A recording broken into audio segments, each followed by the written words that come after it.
நாட்டில் அரசு மருத்துவமனைகள் மற்றும் சுகாதார கிளினிக்குகளில் இனிப்பு நீர் நோயாளிகளுக்கு வழங்கப்படும் இன்சுலின்களுக்கு பற்றாக்குறை ஏற்பட்டு அதற்கு மாற்றாக மாத்திரைகள் வழங்கப்படும் நிலை ஏற்பட்டுள்ளது.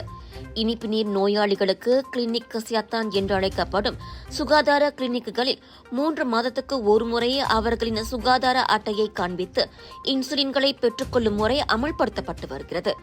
இதனிடையே இம்மாதம் தொடக்கத்திலிருந்து இன்சுலின்களுக்கு பற்றாக்குறை ஏற்பட்டுள்ளதாகவும் நாட்டில் இதற்கான கையிருப்பு இல்லை என்றும் இந்தியாவில் இன்சுலின்களுக்கு ஆர்டர் செய்யப்பட்டுள்ளதாகவும் கையிருப்பு வரும் வரையில் நோயாளிகளுக்கு மாற்றாக மாத்திரைகள் வழங்கப்படும் என கூறப்பட்டிருக்கிறது.